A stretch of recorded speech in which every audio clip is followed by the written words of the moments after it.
precision delivery of medicine. Entertainment franchise games absolutely exploding. Small modular reactors and the nuclear renaissance, plus AI moving into very complex workflows. Now, these were just a few of the major tech innovations that partners at A16Z predicted last year. And our partners are back, and we just dropped our list of over 40 plus big ideas for 2024, a compilation of critical advancements across all our verticals, from smart energy grids to crime-detecting computer vision, to democratizing miracle drugs like GLP-1s, or even AI moving from black box to clear box.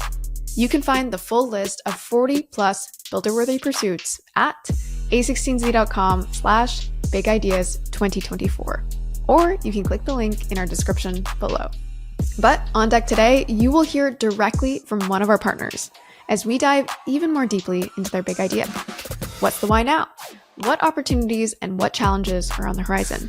And how can you get involved? Let's dive in. As a reminder, the content here is for informational purposes only, should not be taken as legal, business, tax, or investment advice, or be used to evaluate any investment or security, and is not directed at any investors or potential investors in any A16Z fund. Please note that A16Z and its affiliates may also maintain investments in the companies discussed in this podcast. For more details, including a link to our investments, please see a16z.com/disclosures. Hi, everyone. I'm Julie Yu, General Partner on the Biohealth team here at Andreessen Horowitz, and this is my big idea for 2024. It is about democratizing miracle drugs. In 2023, a wave of therapies hailed as miracle drugs, including GLP-1s and cell and gene therapies, had a profound impact in patients' lives.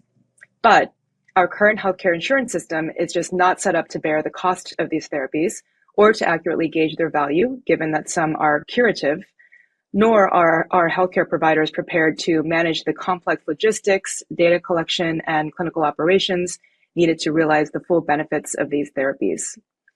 We look forward to seeing builders innovating at the intersection of policy, biopharmaceutical manufacturing, financing, and clinical operations so that we have a viable means to bring these miracle drugs to market without bankrupting or breaking the system. All right, Julie, so I feel like this will be a rarity, but for listeners who may be unfamiliar, let's start with GLP-1s. Why are people touting these as miracle drugs? Yeah, so GLP-1s are all the rage, as you're implying. So the premise of GLP-1s is that it's a GLP-1 is actually a hormone that is naturally occurring in our bodies, and it's generally secreted in response to food intake. So when we eat, this hormone is secreted by our intestinal tract.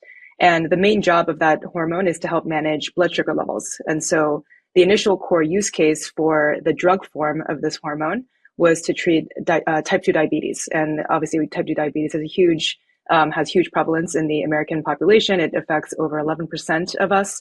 And so 1 in 10 of the people that you know are likely to be diagnosed with type 2 diabetes at some point in their life.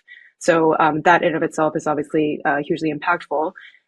But I think probably what's driving more of the sort of popular awareness of GLP-1s is that it has this quote unquote side effect that it also has been shown to lead to weight loss. And part of the reason for that is that it actually suppresses appetite as part of the mechanism of action. And so therefore, on the basis of that observation, a subset of GLP-1s have actually been approved for treating obesity. And, obesity opens up the aperture even broader in terms of the applicability across our population. Sadly, it affects 42% of the American population, which is remarkable. And so, and there's been a wave of celebrities on TikTok touting, their ability to lose upwards of 20% of their weight from taking these drugs. And there's a popular analogy that people say GLP-1s are to obesity what eyeglasses are to nearsightedness. And so it has, that level of sort of societal impact in terms of fixing a disease that has such negative implications for health of our population. So there's been a lot of hype about these drugs. I think the miracle part of it, sort of stems from two things. One is it's weight loss capabilities, and obviously we as a society are just obsessed with weight loss in general. And so that's obviously been one reason that these drugs are part of the zeitgeist. But then two, from a clinical perspective, I think what we are all so excited about is that there appears to be a really compelling set of side benefits related to all of the comorbidities of obesity. So if you are obese, you're very likely to have other illnesses, namely things like cardiovascular disease that lead to heart attacks and strokes and early death, basically. And there's been a number of recent studies that show potentially very significant benefits of these drugs as it relates to cardiovascular benefits, which, as we'll get to, has very big, significant implications in terms of how health insurance companies would look at this, and in general, how we think about this as a benefit to society from a healthcare perspective. Yeah, absolutely. And I mean, the case is compelling, and I hadn't heard the eyeglasses analogy, but I think it's pretty spot on. So you mentioned 1 in 10 for type 2 diabetes, and 40+ % of Americans are obese. How does that compare to the number of people who are actually on these drugs, and maybe where does cost or insurance come into play there as it relates to how many people have access? Yeah. So just to baseline everyone's sort of view on this. So there's a drug called Humira, which was the best-selling drug ever in the history of American drug industry. And that drug was used by roughly 300,000 Americans each year. And so, it had a huge level of impact, but, a fairly finite number of humans who were impacted by it. In the case of GLP-1s, there was a study that showed in 2022, based on prescription claims data analysis, that there was roughly 3.6 million prescription claims for GLP-1s in that year. And the interesting thing is that I think we're just getting started, right? So that's obviously a small subset of those who are like clinically eligible, technically speaking, as far as type 2 diabetes and obesity go. But the insurance policies for covering these drugs are still very, very immature. And that's a lot of the sort of recent media attention that's been paid to this drug class, is that you hear about all these insurance denials and, people struggling to get coverage for these drugs through their employer-sponsored benefit plans and, even on Medicare and Medicaid. And so there's still a ton of questions about under what circumstances it actually makes sense to reimburse for these drugs, because they are very, very expensive, as we'll talk about. And, these drugs also, if you stop taking them, are likely to very much lose their benefits. So you could revert in terms of your weight loss and your type 2 diabetes management. And so there needs to be probably some degree of demonstration of compliance with the drugs in order for health insurance companies to get comfortable reimbursing them into perpetuity over the course of your life. And so that same study that I referred to showed that it's probably only about a fourth, 25% of employer-sponsored insurance plans that today cover these drugs in terms of the benefit. And so, I don't think the floodgates have even been close to be opening on these drugs being made accessible to all those who might actually medically qualify for them. Absolutely. And I want to get into where insurance plays a role. But before we do that, you also mentioned curative cell and gene therapies. Can you give a couple more examples of those? Because it sounds like maybe it's not just GLP-1s that are poised to potentially make a greater impact in a way that maybe our providers or insurers aren't quite ready. Yeah, I would even argue that cell and gene therapies are probably the more extreme version of what we just described with GLP-1s, both in terms of the miraculous nature of what they do, but also in terms of the cost burden and the clinical burden to our current healthcare system. So there are many, chronic or fatal diseases that stem from genetic code mishaps. So you might be born with a gene mutation in your actual, native genetic code that results in some kind of debilitating disease. One common example is sickle cell anemia, in which there's a single gene mutation that arises during when you're born, and that impacts the shape of your red blood cells and has all sorts of very negative implications on your health status throughout your life. And you actually have to get sort of ongoing blood transfusions, basically, is kind of the current state of the art of how we treat that. So it's both expensive, but also extremely taxing for both patients and providers. There's also other types of diseases like cancer, in which mutations might arise during your life, so after you're born. And so historically, we've had a thesis that, if you were to be able to program drugs, cells and genes essentially to be able to address those kinds of diseases, that you could actually entirely cure those diseases, so that, you no longer have to deal with that for the rest of your life. And so we now are in an era where we finally have the first versions of those those drugs that are now available on the market. These are, programmable medicines, as we call them. So you're either programming a cell to go target a certain cancer type within your body, and it'll literally be programmed to kill those cancer cells to completely eradicate it from your body. Or you can do a gene therapy, which actually changes the genetic makeup of your body so that the disease that you were born with is completely gone. And so those genes are, generally speaking, orders of magnitude more expensive than really anything that we've seen, in society to date. And so, and they're also very, very complex to administer. And we can talk more about that. But these, effectively, the way I'd put it is that our current system just is not designed at all to be able to handle the adoption and absorption and access to these kinds of therapies today. The ones that are available on the market today are administered in a very, I would say, bespoke and kind of one-off fashion in terms of how insurance companies cover them, in terms of how doctors are sort of managing the therapeutic administration piece, and how patients are being handled as far as their patient journeys. And so it's a huge problem, and there are dozens of drugs of this ilk that are projected to be approved and brought onto the market in the next several years. And so we think there's a very sort of imminent why now dynamic around why we need to solve for this sooner than later. Yeah, and I mean, these are the kind of drugs that we've always wanted, right? We've always wished for. You use the term miracle drugs. So why is it that our healthcare system isn't really poised to cushion the introduction of these drugs and the GLP-1s that we talked about earlier? What really needs to change in order for the insurers and the providers and the patients to get access, but also, as you said, not completely steamroll or break down the system? Yeah.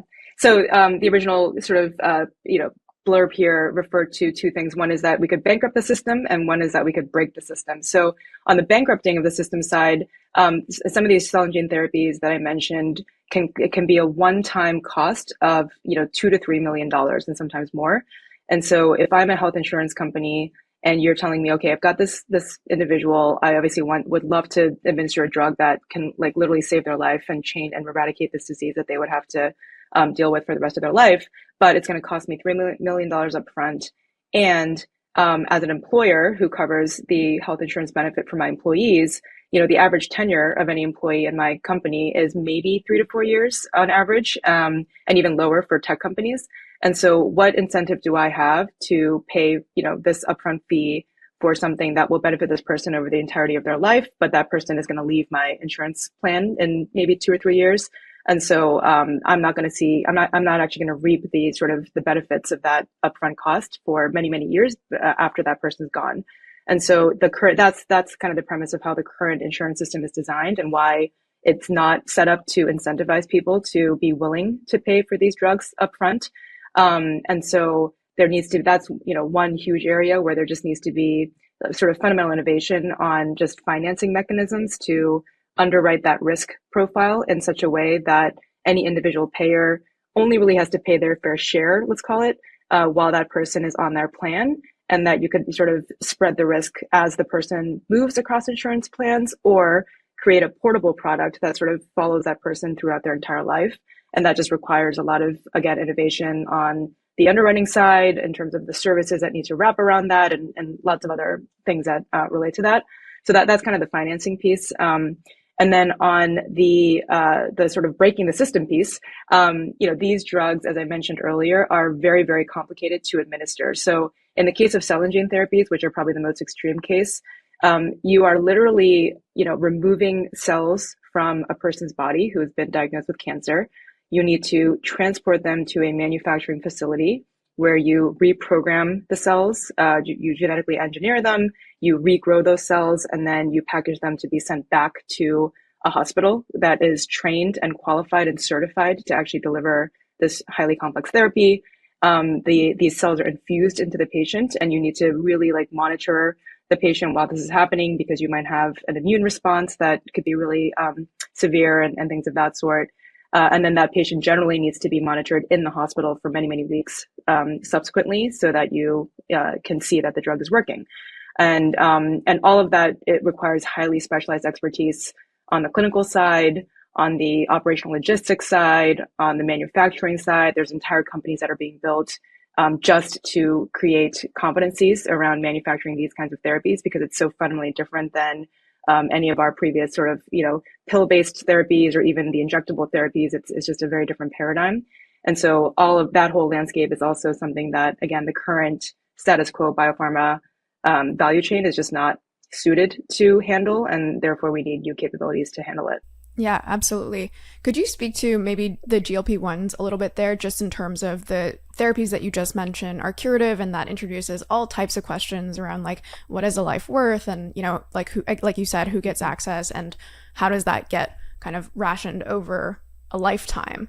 But in the case of something like a GLP-1, can you just speak to maybe like the logistics or insurance changes that are required when we're talking about something that is not necessarily curative, but certainly helpful, and certainly also has downstream effects, right? If someone's no longer obese, like you said, their cardiovascular risk is lower, but also the way that they operate in the world, what they're buying, what they're involved in also changes. So what are your thoughts around maybe what needs to happen there?